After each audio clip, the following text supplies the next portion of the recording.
Okay, hey everybody, welcome to the beloved Venus Connection. This is our Contactee Ambassador panel. I'm very honored to be presenting these three fine individuals here, Dr. Richard Boylan, Marcela Velasco, and Raymond Keller. And we're going to mix it up with all kinds of questions, and then at some point we're going to take some questions from the audience. And we're just going to ask whatever we want, right? Because we all have questions about their work. Although they explain their work very well, it still leaves open questions. And I think that's one of the neat things about this field in ufology, is that there's so many questions and so many answers and so many different answers on one thing. And we're going to cross-reference a bunch of material right now. So welcome everybody. Can I get a hand for the Contactee ambassadors? Thank you. Let's start with you since you got the mic. Raymond, tell us who you are and about your mission on Earth. You're ambassador for the Venusians, correct? Yes. I'm the Venusian historian, and Sister Olmec is the ambassador. Okay, well, okay. But I'm Dr. Raymond Keller. Grew up in Bedford, Ohio, but I love California. It's my favorite place on Earth, especially Mt Shasta. My mission is in accordance with that of the Venusians.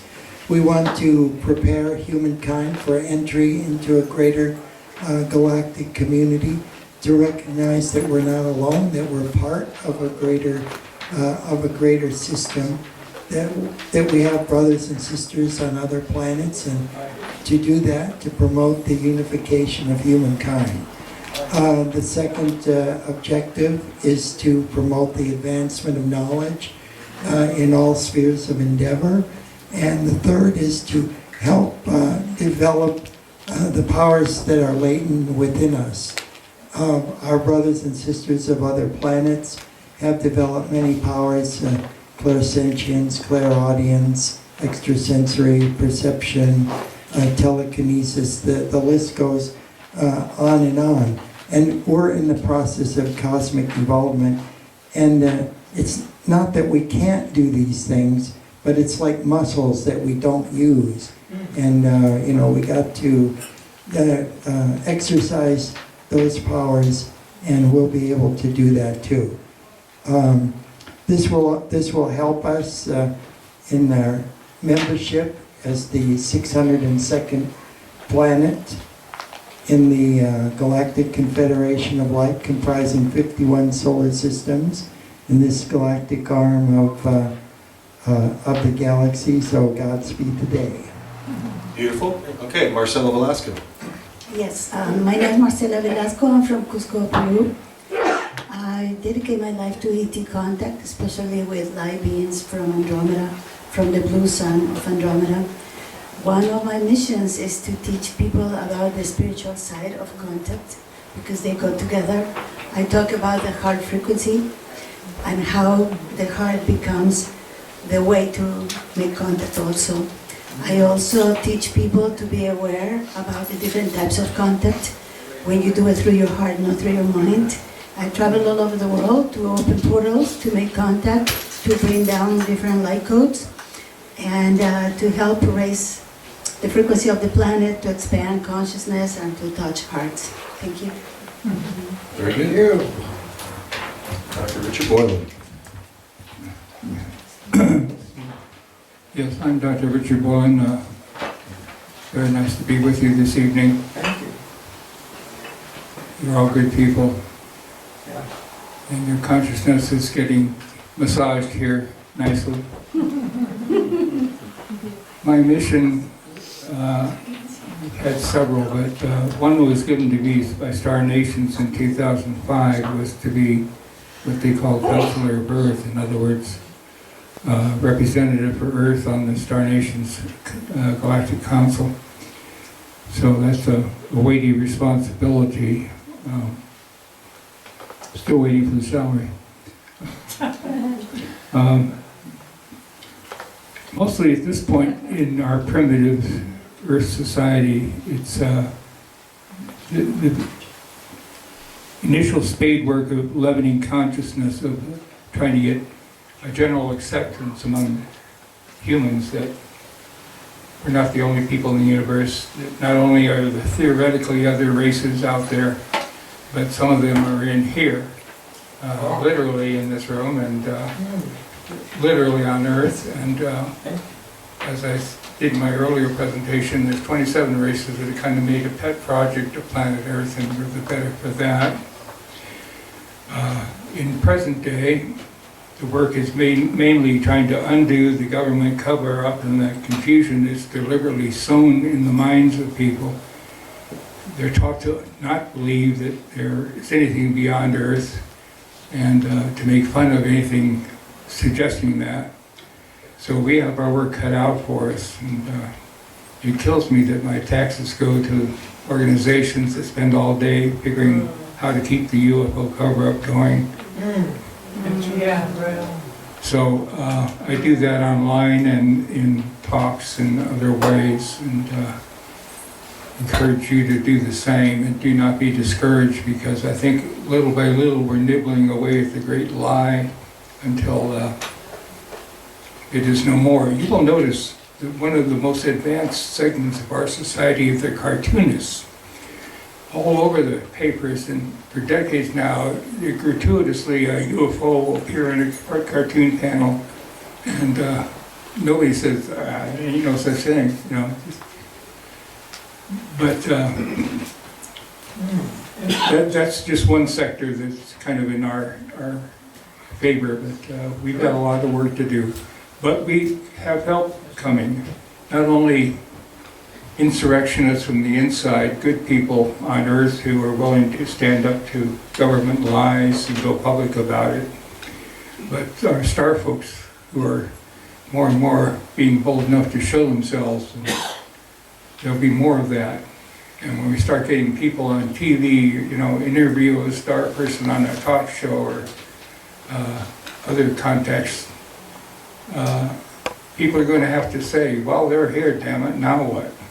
And that's a good question, because now it is all of our responsibility what happens next. We want to do that, as you've learned from all your spiritually well-developed confreres here. We want to do that with heart, with passion, with soul, with spiritual consciousness, and courage. Beautiful. Okay, and keep the microphone. Pass that to Marcela. And so, you know, in each their own way, keep it, Marcela, because I'm going to ask you this question. In each your own way, it sounds like you're the people that you're representing, the Venusians, the Andromedans, and you have multiple contacts, right? Who would you say is the main one? The Altairs, Pleiadians? Both. Okay. Lately, I've had, you know, since I've been here, I've been having several Venusian contacts, Okay. Which I treasure, and I've added them as, to my list of all the races that are making frequent good contributions to Earth society. Okay. And we'll find out a little bit more about this. But Marcela, so it sounds like the messages are generally the same. You're trying to wake up humanity in one way or another. Do the Andromedans coordinate with the Venusians, or the Pleiadians, or the Altairs, or any others, or is it just a coincidence that all the messages are similar? Well, there's no coincidence anywhere in the universe. It's just synchronicity. But I think because the Earth was created to be one of the perfect planets in the universe, and these beings were here at the beginning of times, they're taking care of the evolution of the planet and humanity. And we're all here trying to help, you know, to raise the frequency of the planet and then humanity. And then in my case, even though I call them Andromeda, from Andromeda, the galaxy of Andromeda, I talk about these beings that come through the sun, the blue sun of Andromeda, which is a portal, it's a black hole, it goes into another universe. So these are very high evolved beings that were here at the beginning of times. They're going to be here until we go into the transition and the planet ascends. Okay. But we all, I think, three of us and everybody else that it's a contactee, and everybody knows that we're here on a mission of helping our planet first as a living entity, plus humanity. Okay. And so Andromeda is a galaxy. And we know we can see the diversity on Earth as one planet in our own galaxy. So are there more than one kind of being in the Andromeda galaxy? No, because Andromeda is a galaxy and is the closest to the Earth, and eventually it's not going to collide with the Earth. The Earth is going to integrate into the galaxy of Andromeda. But for example, people are very familiar with Alex Collier. He talks about the constellation of Andromeda. I talk about the beings from the blue sun of Andromeda. So there's a vast number of galaxies, constellations in every single place. Each of us has a different contact with different beings. I wouldn't say that I represent them. I'm a messenger for them. And the way, like for him, the Venusians, and for him, different races, like for me, we all do the same, but in different ways. You know, for example, in my case, I use a lot of light codes. I use a lot of information for the planet that go directly to the planet through me also. You know, so each of us has a different mission. But at the end, as you were saying, no coincidence, synchronicity, because everybody in the universe is waiting to see what happens with planet Earth and humanity, to see if finally we have learned our lessons and we can also evolve into the higher selves of ourselves. Wonderful. We're like the TV sitcom of the universe, and everyone's watching us. We're like Happy Days or something. So, Raymond Keller, you described angels, different ways that you could tell that you're having angelic contact. One of them is like streaks of light. Okay? Yeah. But Marcela talks about Andromedans being streaks of light. How do you tell the difference between an Andromedan and an angel? It's almost the same. Yeah, well, let's take a look at how angels were referred to in the past as belonging to the host of heaven. And what is the heaven? The heavens is everything beyond the earth. And Helena Blavatsky, the co-founder of the Theosophical Society, explained that intelligent life fills the immensity of space. So we know that there are many kinds of life forms out there at many dimensional levels, many strata of society.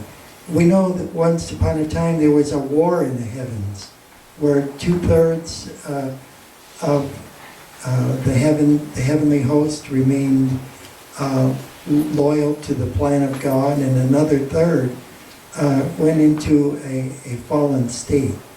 So we know that not all the ETs out there are good. And I think it was the Canadian defense minister during the Pearson administration, the early years of the 60s, 63 to 68, I think.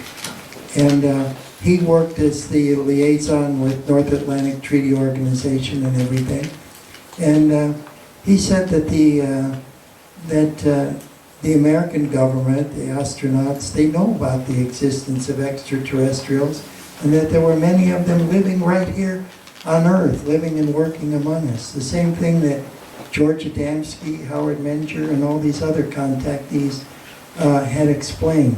And on an interview on Russian television, RTV, Paul Hellyer stated that there were about 80-some ET races that were living here on the Earth, and he said that most of them had good intentions toward us, but there were a few that were a little questionable. But the good ones, inhabiting other planets, space platforms, large inhabited moons, and so forth, throughout our spiral arm of the galaxy, are the good guys. They're the angelic host. Okay. Thank you.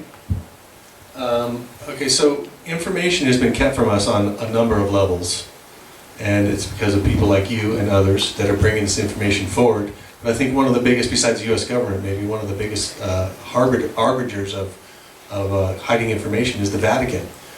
Let's go to Dr. Boylan here real quick. The Vatican has been accused of many atrocities. We'll just sum it up right there. But yet there's still maybe some information they could release that would be good for the world. Why should we trust the Vatican at all, especially with the ET situation? Vatican's a mixed bag, to put it kindly, historically, of handling, let's stick with handling truth.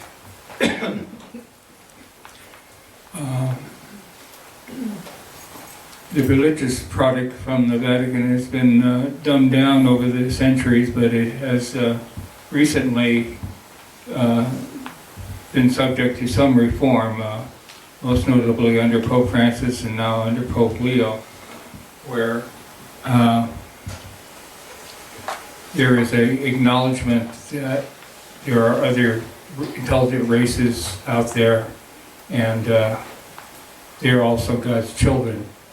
And Pope Leo, surprisingly, in his first few months as Pope, made statements to the effect that there are intelligent worlds out there. We know about them. The Vatican has some information on them. Among other things, it's sort of a parallel UN where all the religious figures from various continents report in people's ET contacts, for example, to a central clearinghouse. I worked with met with, and talked with Monsignor Corrado Balducci, who was, before his death, in charge of all UFO and ET information for the Vatican, collecting it and putting it in good, usable form. So the Vatican is hip, and quietly so. Apparently under Pope Leo they'll be less quiet about it, and I think there's reason to hope that they will start releasing more and more of what they know, and I look forward to that. Okay, all right. I just hope it doesn't exonerate them for things in the past, maybe. No, everybody's got dirty laundry and they've got their share. Okay. All right, Marcela, you talk about opening portals as part of your work. And I heard Raymond Keller talk about portals, that it's a kind of a gateway for all kinds of a range of paranormal. Is that the same kind of portals that you're talking about? Or are they different? Well, probably it is. Okay. You know, what I do is I go to specific places, and depending, I mean, the messages that I get to do things, sometimes portals are open and they need to be closed because everything that goes through it. So once I go to a place and I know what I have to do, I open or close portals. And usually in my case, those portals are not necessarily for beings, but for ships. For ships to come through, and then for information, light codes, or even the DNA activations on the planet, not exactly on people, but on the planet, wherever it's needed, especially on the poles of the planet, trying to hold the planet together. The Antarctica, South America, there's special, like Mongolia, special places where all these sacred places are.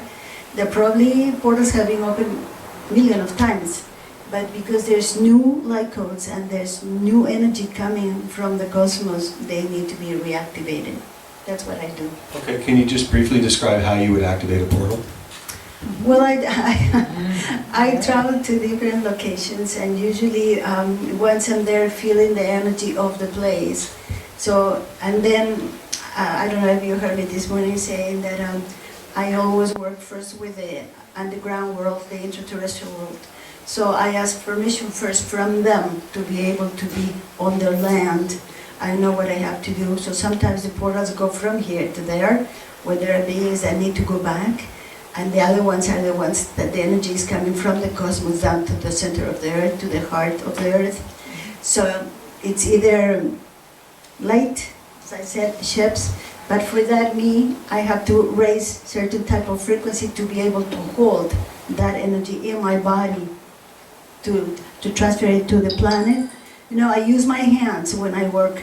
So that's the way that you would know that I'm working, because I get the energy through my body, through my hands, and I use a lot of mudras. And you ask me, how do I know a portal is open? Well, the explosions of light. I use a lot of golden light. So the explosions of light in these places are immense, they're huge. So you know that it's been open. I can see, for example, if it's ships that are coming through, I know I'm opening that for those ships to come through to go certain places on Earth. Andromeda has some motherships that are located in different places on the Earth, and sometimes there are new ones coming, and they're located in other different places. So I travel a lot, knowing exactly what I have to do. Okay, thank you. Raymond Keller, let's talk about portals for a little bit more. Okay. So Negative beings, I guess, would use portals just like positive beings, right? Yes, they could, yes. And so how would you describe those negative beings, and do you shut those portals down? Well, our solar system is defended by the Confederation of Planets. Sometimes the negative entities get in quite by accident. For example, a few days ago, there was a huge solar mass ejection, and this caused a massive bombardment of particles that were trapped in our planet's magnetosphere. And unfortunately, this will spark vortices and eddies in the electromagnetic currents that form that grid around the Earth. And creatures and entities, maybe not good and bad, can take advantage of that until until it stabilizes. Because you know our planet's magnetosphere is always interacting with the solar wind at the polar region, as it is with all the other planets in the solar system. And this kind of disturbance can be misappropriated, and so we have to have an angelic force that's on the defense to help protect our planet. Very good. That's comforting to know. Would you agree? Okay, Dr. Boylan, how many species are you in contact with, and who's in charge? Well, I kind of lost count of all the individuals I've been in contact with. My slide presentation represents 27 races that I've had some contact with, and some few more. I don't necessarily, with every contact, have a chance to ask for their credentials, you know. They don't often like to say, produce your papers. But it's all been good. And the other part of your question? Who's in charge? Who's in charge? Well, if you want to speak administratively, I guess that's the way to talk about it. The galaxy is governed by a consortium of representatives from highly developed civilizations. Earth isn't one of those yet, although they have a kind of a proxy representative in just truly to kind of hold a space on when the council meets until such time as there's an official representative of Earth when we get our act together well enough. So look forward to that day. But the Galactic, the High Council of Star Nations is its official name, and it's one rep from every intelligent civilization. So that's quite a gathering, and it's done mostly by telepathy. Trying to get everybody into one physical space would be quite daunting. Not to mention some of the ET species are either aquatic or non-physical, so energetic beings. So telepathy is a means of communication, and when necessary, for very important things that have more than to do with one star system, the council will gather and make decisions. So who's calling the thoughts? Who's calling it? The shots, as a play on words. Thoughts. You said it's telepathic. So who's? Well, is it the mantis? We've heard a lot about the mantis. Is it the reptilians? There's no one race Okay. that runs the Galactic Council, Star Nations. That's the whole point. It's democracy. It's one rep from every civilization, so there's a myriad of races represented because it's a myriad of star worlds out there. Okay. Okay. Thank you, Marcela. Mount Shasta is very beautiful. We can look outside and see that. It's breathtaking. Is that part of your mission to be on Mount Shasta? And why is Mount Shasta significant? I came to Mount Shasta in 1988, first time. And I came here because of San Germain and Santa Cumara. And I came back 5 years ago when I started coming to Rob's conference. And besides that, I enjoy sharing time and knowledge with people in the conference. I also go to the mountain. I know that a lot of people here are related to Telos. I honor that. I come from a place in Peru where there's a temple underground in a lagoon that is connected also to Telos, but to all the places that are underground all over the world. So when I come to make contact with that, and then I come also for ET contact. And I love the energy, and I'm very happy for the people that live here that hold that frequency. Thank you. Thank you. Okay. Dr. Keller, you bring in the biblical aspect to the whole ET thing. And I love asking this question to people such as yourself. Was Jesus an alien? Well, we would call him an alien, but of course he's really an adopted son of Earth, incarnated onto the Earth's material plane. But his origins are actually Venusian. Revelations 22 verse 16. Jesus said in the closing chapters of the book of Revelation, I am of the bright and morning star, the root and offspring of David. The bright and morning star is Venus. And then Peter, his chief apostle, said that we should let the rising star rise in our hearts. They start rising our Yes. So this is there's many allusions and connections to the planet Venus and the mission of Jesus the Christ. So would you say Jesus is maybe the lead ambassador or representative of Venus on Earth throughout history? Yes, Venus, of course, is the planet of love, and the Apostle John writes in his letters that God is love, and that was the mission of Jesus, to manifest and promote love here on the earth between all peoples. So the message of the Christ was one for everybody, not just one particular people or tribe or nation. Messages for everybody. And that not only extends to the earth, but to all the planets, as we'll soon find out, because we're at a very critical point now in time, and we need a message of love. It's just that simple. I mean, we have weapons of mass destruction, missiles. The doomsday clock has been moved forward like 5 minutes to midnight at the University of Chicago. We have artificial intelligence. We have biogenetic engineering, rocketry, the militarization of outer space. The Contactees in the 1950s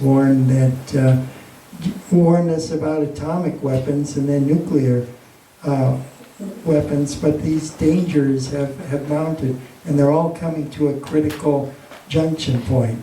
So, the last verses in the Bible are, Jesus, come quickly. We need help. And so, being in charge of the angelic host, who better to come back to this world and fix the mess that we made of it. Right? I'm into that. Dr. Boylan. Where should I go with this? I saw you using a little dowsing tool during some of the lectures, testing validity, how does dowsing work and why do you use it? I was reading the Venusians in the room. Really? And there was other Venusians in the room besides Raymond and Omnek? At least one more. Okay. Oh, interesting. Yeah, very interesting. And I'm guessing they would choose to remain anonymous and they're just here to observe? Well, I think he did not choose to introduce himself, and he certainly could have, so I assume that I chose to respect that and let him Sure. observe. Right. Okay. So you're, I think, most well known for your pioneering work with star children. When did that term first become coined? And describe a little bit about your work helping families cope with these children. Well, it came out of my work working with people who said they've been visited at night by, typically at night, sometimes elsewhere, by star being. This was back several decades ago when such tales were not accepted, were ridiculed, and people were said to be crazy, and you could lose your job, you could lose your security clearance, you could become the neighborhood laughing stock for saying such things. All courtesy of your tax dollars pumping the UFO cover-up. But I also noticed, I did a support group as a psychologist for people who had these encounters to normalize the experience for them and tell them they're not crazy, and there's plenty of other people who've had similar experiences. And one of the nice things about group therapy is everybody can bounce off everybody else's experiences. So in a room where everybody else has had the same visits, everything kind of simmers down, becomes normal, then you can talk about it more easily. And so we did, and we traded stories, information about who, what do they say, were you taken on board or not, if so, where do they take you, or what happened to you there. And there's a lot of congruity in the stories, but some differences, as you might expect, with different folks, different experiences. And so, as this group went along, some of these were very young people having kids, and I think, hey, wait a minute, these people are being affected by their contacts. You know, that bit where you lie on a table and the ETs lean over you, do energy work on you, which is a very common story in a extraterrestrial visit that involved being taken on board ship. They were changed, and they became what I call starseeds. They developed abilities they did not have before. We'll go more into that tomorrow, but... Did you coin that term, starseeds? Yes, I did. You did? I did. Wow. Thank you. I try to get a good vocabulary. Contactees is so, you know, like you're picking up dog poop. You know. I want to use a vocabulary with heart, and not just aliens, but, you know, these are people too, and they're intelligent, smarter than we are, Yes. and they have something to say to us, and they're here on a helpful mission, and use all these arm's length cold terminology didn't appeal to me. So anyway, I realized these people were having kids, and the kids were starting to exhibit unusual behaviors, growing up faster, smarter, more intuitive, handfuls of psychic abilities. And I figured, whoa, there's something else going on here. And I deduced that not only were these contactees or experiencers, as I prefer, when they're on board ship altered in a way by the energy work the visitors did on them, but it was so deep in their DNA, if you will, that they passed it on to their kids without the kids having been visited. So the kids have all that starseed stuff as a star kid. And so we started to work with that, and even had some workshop where the kids got to work with things to show their abilities, telepathy, moving things by mental effort, moving a pendulum, or measured fields. The normal human has an energy field around them of about anywhere from 3 to 8 or more feet in all directions. But star people have much bigger fields. I should say 3 to 4 or 5 at most for ordinary people. But 10 feet out would be nothing, and 15 is in some cases or more. The world record was in my research with bunches, hundreds of star kids, is one girl, we worked with her and doused her, and she was 50 feet energy field all the way around her. Wow. So that's not your 3-foot USDA Homo sapiens, that's something else. Okay, thank you. Marcela, you've referred to yourself as a galactic shaman. So I've studied shamanism here on Earth, and they use ritual or ceremony, and it involves icons or symbols, and you seem to be using the same kind of a thing in a galactic sense to open portals. What is the significance of ceremony in your work? Well, people call me a galactic shaman because ET contact, besides being a spiritual connection and a connection through the heart, is also ceremony for me. So before I start having a gathering, for example, for contact, I do a ceremony with interterrestrial people, and when you ask me what kind of ceremony you do, well, I use the wind, I use all the 4 elements, I use my hands. I don't use offerings like the Kero people in Peru would do, the shamans, but I use my hands, I use flowers, I use crystals depending where I go. And they call me Galactic Shaman because I use my hands to use all that energy to open the portals or to code and decode places depending where I go. That's why they call me Galactic Shaman, because I do the same thing without the offerings, without all the material thing that a shaman does on a 3D world. I do it on a galactic sense. Okay, so what exactly is a ceremony then? What is the purpose of the ceremony? Contact, for example. Okay. If it's a contact ceremony, there's ceremony for contact. What it means is the preparation for contact, following protocols that would open your heart, and then you align yourself to the earth, and then to the cosmos, and you become the portal.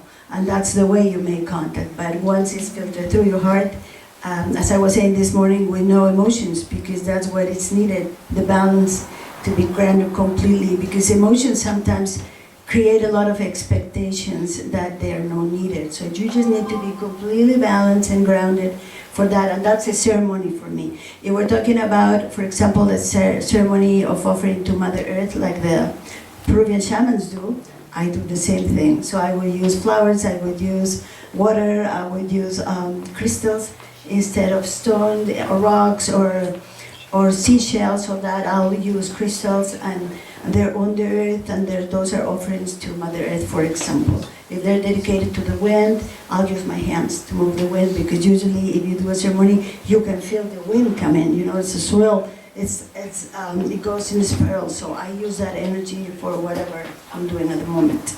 Okay, thank you. You're welcome. Dr. Keller, and we'll make this the last question, and we'll open it up for questions from the audience. If there's any questions, hopefully there's going to be some. Is there a crossover between angels and ascended masters?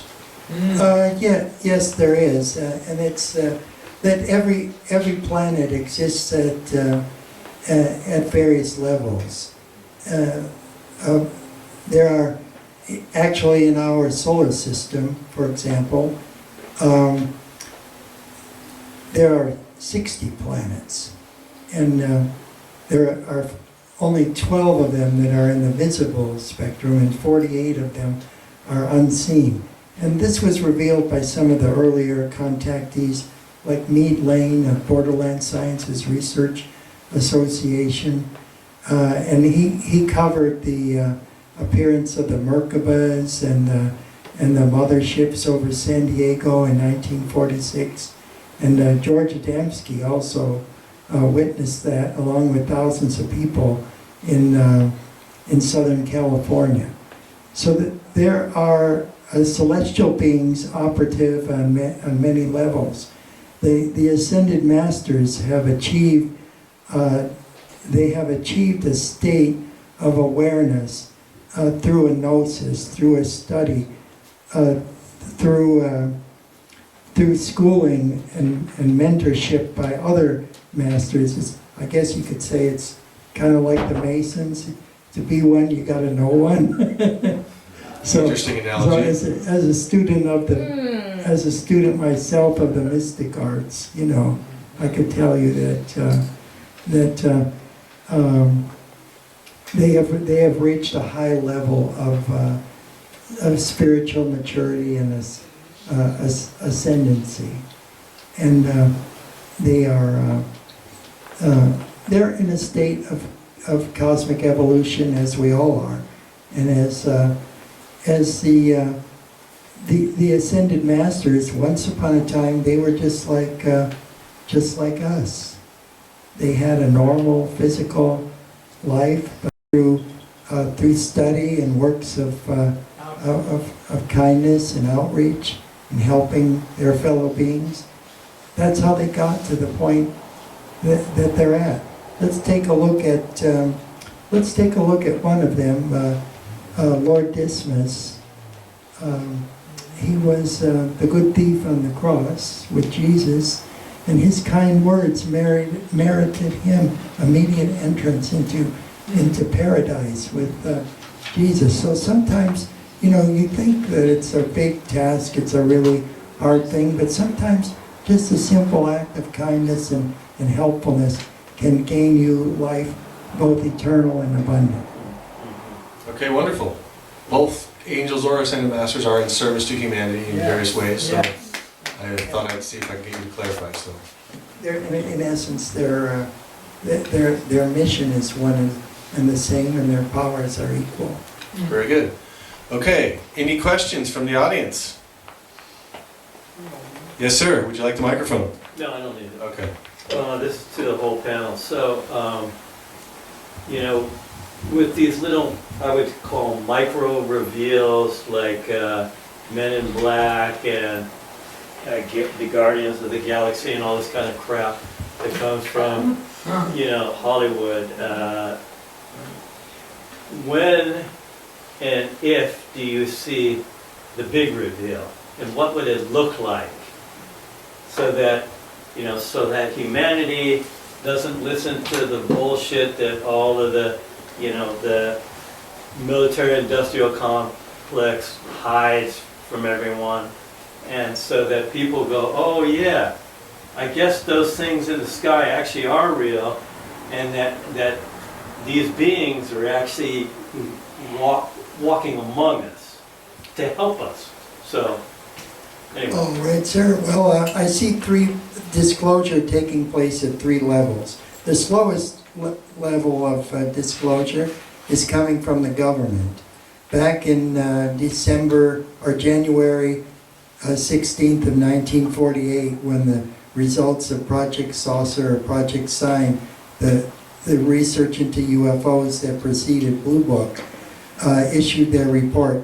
They said, oh, there's a certain technology behind these flying saucers, but we're just not ready to admit yet that they come from outer space or somewhere beyond the Earth. Now, get in our time machine, we speed up to the 25th of June of 2021 in the congressional hearings, and now they call them UAPs, unidentified aerial phenomena. And an official statement is made about the sightings by the Navy pilots. Oh yes, there's a certain technology behind these UAP, but we're just not ready to say that they come from some other planet. Now, around the same time, this is the second level of disclosure, which comes from Hollywood. So we see the evolution through time. Movies like The Day the Earth Stood Still, and the follow-up to that was A Visitor from Venus, which also starred Patricia Neal, co-starred Patricia Neal. And both of those were helped with technical consultancy from Desmond Leslie, who co-authored the first book with George Adamski, Flying Saucers Have Landed. Yeah, thank you, Bret. And then we go forward in time, and we see Major Donald E. Kehoe, retired Marine Corps pilot and aviator. And he's providing the technical consultancy for American Pictures and Earth versus the Flying Saucers. And then we go, let's speed up again. Let's go all the way to 1977 and Steven Spielberg's Close Encounters of the Third Kind. That was Dr. J. Allen Hynek, who is Project Blue Book technical consultant, an astronomer from Northwestern University, actually makes a cameo appearance in there and served as the technical consultant for that. So we know this soft disclosure in Hollywood has been releasing this information little by little, preparing our consciousness. At the same time, the saucers fly and more people see them. And now we come to the third level of disclosure, which is we the people. So we look at, we look at, there was a poll taken at the same time of the congressional hearings and the report, and we see that now 80% of the American public believes that some UFOs are extraterrestrial spacecraft, and another 50% say they've seen unidentified flying objects, and get this, 15% of the American people polled say that they've had contact with extraterrestrials at one level or another. So what does that tell us? 15% of 300 million people in the United States, that is 45 million Americans, have had contact with extraterrestrials or ultra-dimensional beings. So by time that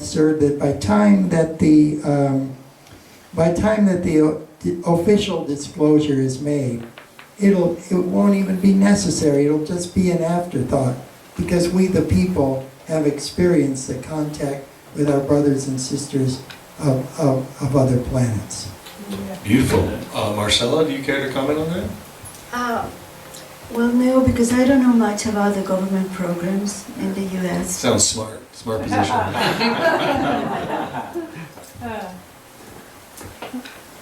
Well, permit me a moment of droll humor. When our current president got sworn in on day one, he said on day one he was going to reveal what the government knows about UFOs. Well, that's been a while. I think it would count on the government to do the ta-da. We got a bit of a wait. I think we're going to have to do it. And some very courageous people inside the military, inside the intelligence departments, and inside Hollywood, the ones who've been sworn to secrecy to make special film, and people who work in defense programs building copycat anti-gravity craft based on design ideas from the real ones. And all these people forget their loyalty, or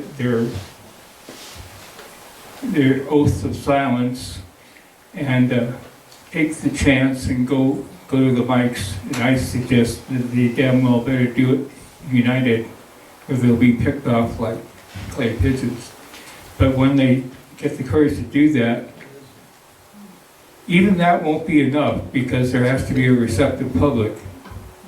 The statistical report you mentioned suggests there's enough of us out there that if they do that, if there's an American public, if they have any guts, it meets that revelation with citizen demand for action and organization for demand for organized reaction, then we can topple this beast.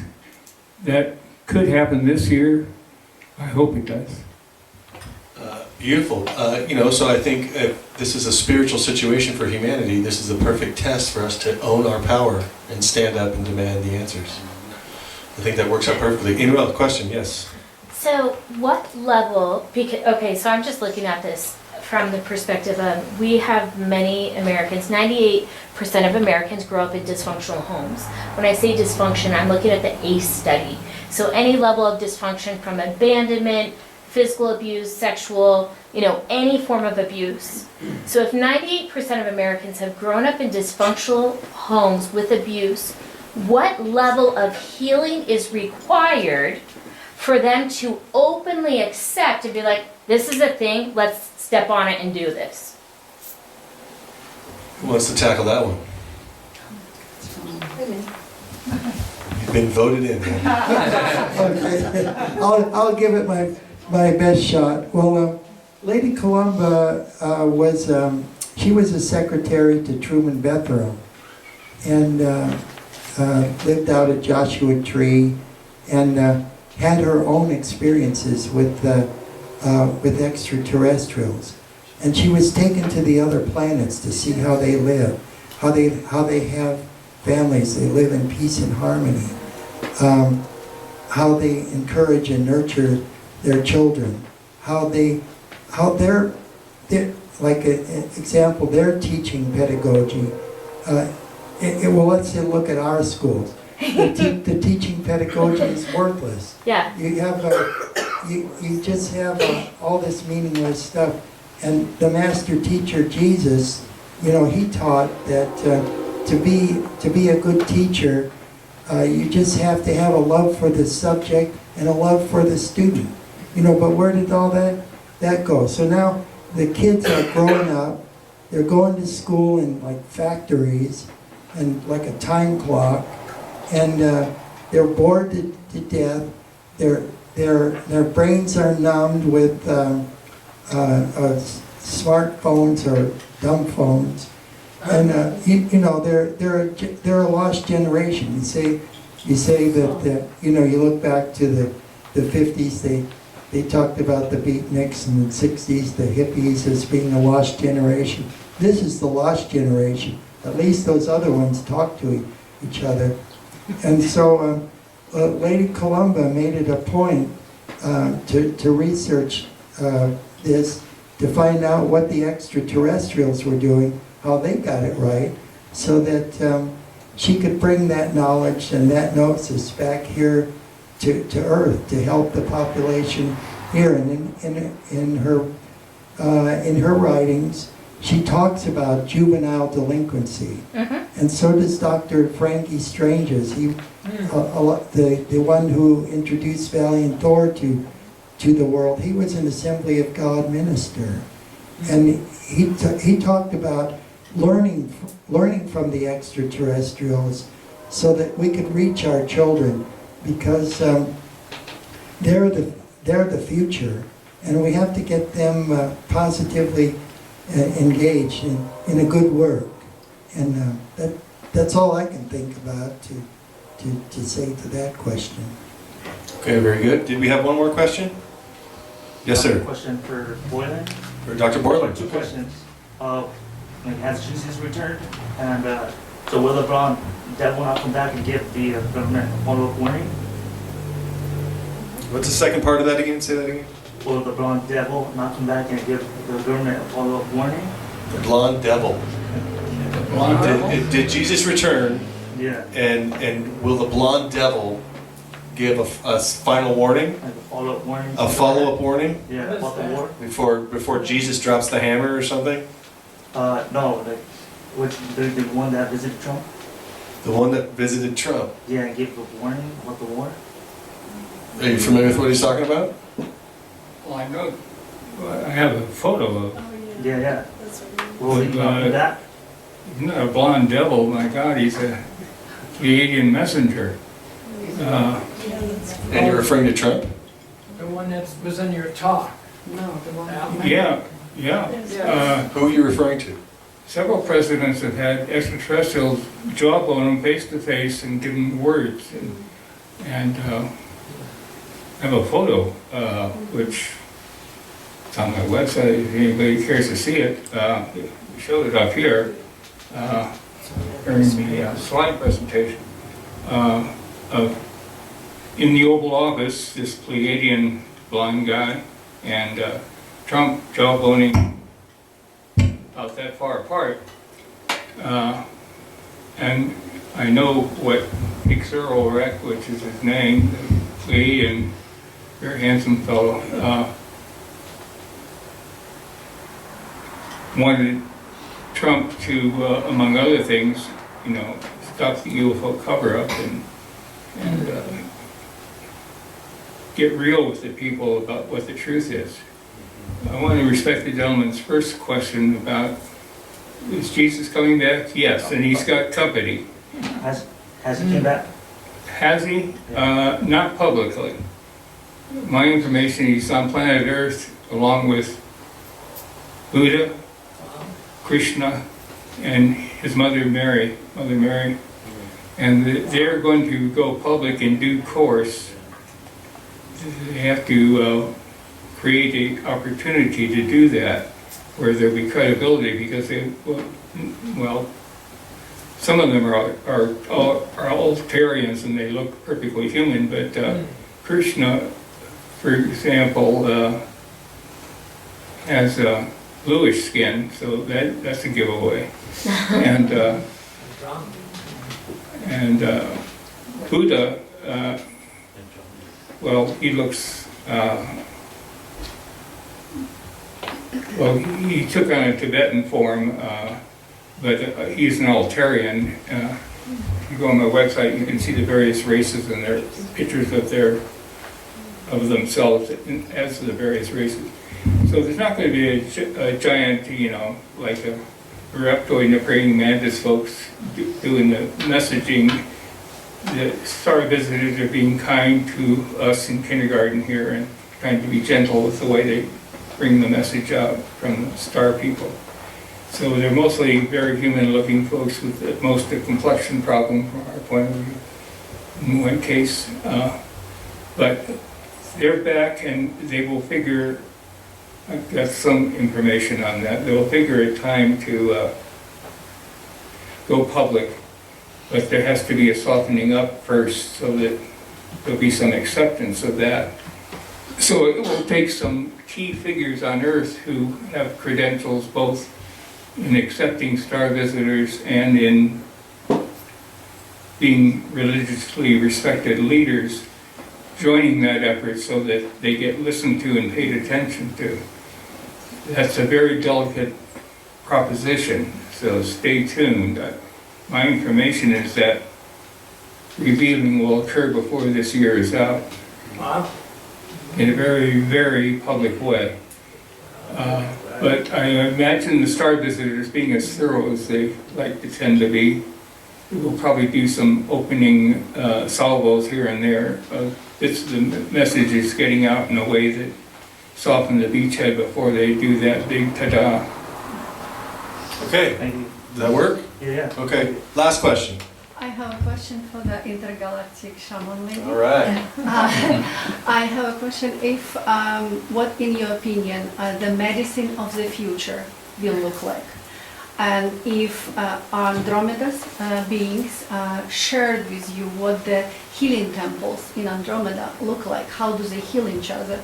And maybe they shared any healing techniques with you for the Earth people? Well, the healing process, thank you.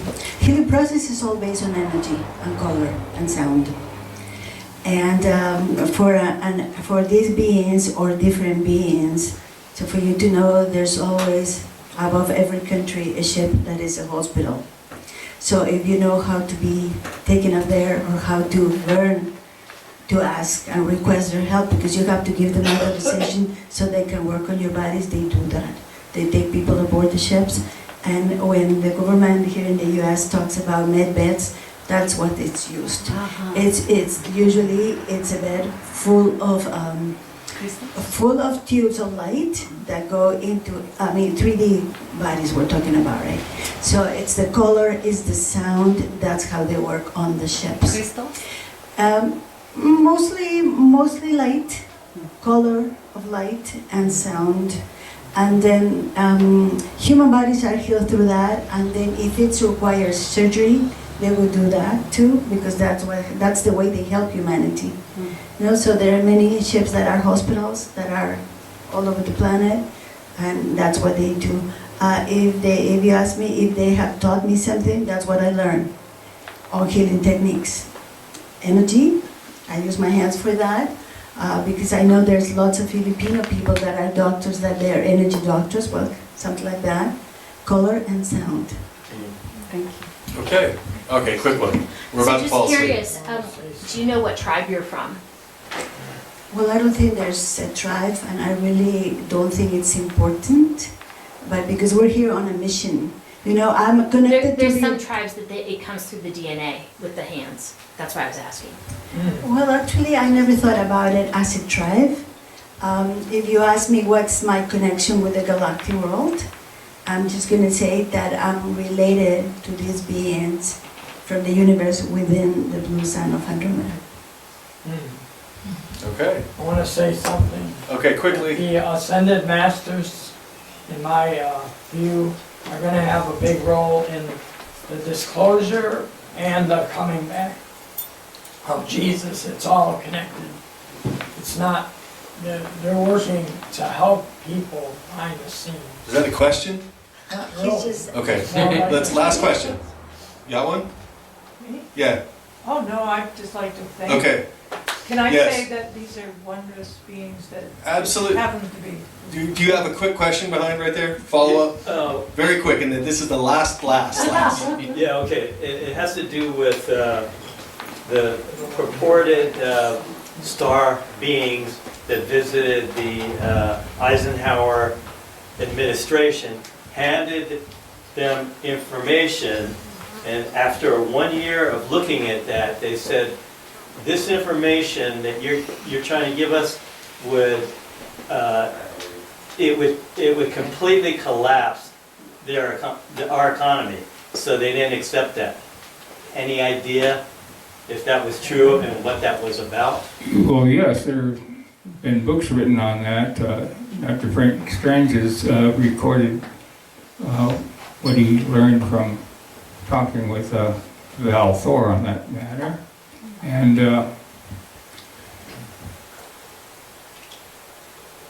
it's going to come out. You can only keep this quiet so long. And